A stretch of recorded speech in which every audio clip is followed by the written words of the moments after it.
ಅವರು ಸ್ಯಾಂಡಲ್ವುಡ್ನಲ್ಲಿ ಕೌಟುಂಬಿಕ ಚಿತ್ರಗಳನ್ನು ಮಾಡುವುದರಲ್ಲಿ ಪಂಟರ್. ಹಳ್ಳಿ ಸೊಗಡು ಕುಟುಂಬದ ಮೌಲ್ಯಗಳನ್ನು ಹೇಳ್ತಿದ್ದ ನಿರ್ದೇಶಕನ ವಿರುದ್ಧವೇ ಇದೀಗ ಸೊಸೆಯೇ ವರದಕ್ಷಿಣೆ ಕಿರುಕುಳದ ಆರೋಪ ಹೊರಿಸಿದ್ದಾಳೆ. ಇದು ಸೂರ್ಯವಂಶ ಸಿನಿಮಾದ ದೃಶ್ಯ.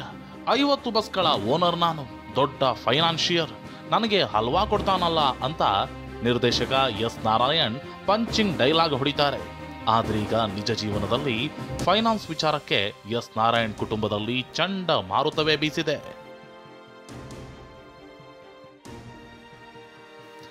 ಎಸ್ ನಾರಾಯಣ್ ಕುಟುಂಬದಲ್ಲಿ ಚಂಡಮಾರುತ.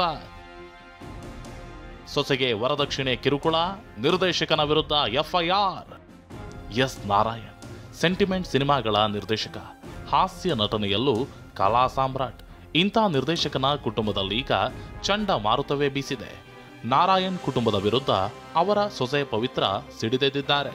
ಮಾವ ಎಸ್ ನಾರಾಯಣ್, ಅತ್ತೆ ಭಾಗ್ಯವತಿ ಹಾಗೂ ಪತಿ ಪವನ್ ವಿರುದ್ಧ ಪವಿತ್ರ ವರದಕ್ಷಿಣೆ ಕಿರುಕುಳ ಆರೋಪ ಮಾಡಿದ್ದಾರೆ. ಜ್ಞಾನಭಾರತಿ ಪೊಲೀಸ್ ಠಾಣೆಯಲ್ಲಿ ಎಫ್ಐಆರ್ ದಾಖಲಿಸಿದ್ದಾರೆ.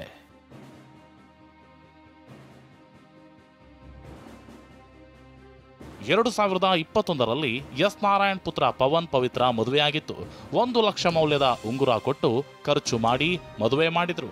ಕೆಲಸವಿಲ್ಲದೆ ಇದ್ದ ನಾರಾಯಣ್ ಪುತ್ರ ಪವನ್ಗೆ ತಾನೇ ದುಡಿದು ಪವಿತ್ರ ಮನೆ ನಡೆಸ್ತಿದ್ಲಂತೆ. ನಂತರ ಕಲಾ ಸಾಮ್ರಾಟ್ ಟೀಮ್ ಅಕಾಡೆಮಿ ಆರಂಭಿಸಲು ತಾಯಿಯ ಒಡವೆಯನ್ನ ಅಡವಿಟ್ಟು 10 ಲಕ್ಷ ಹಣವನ್ನೂ ಕೊಟ್ಟಿದ್ಲಂತೆ.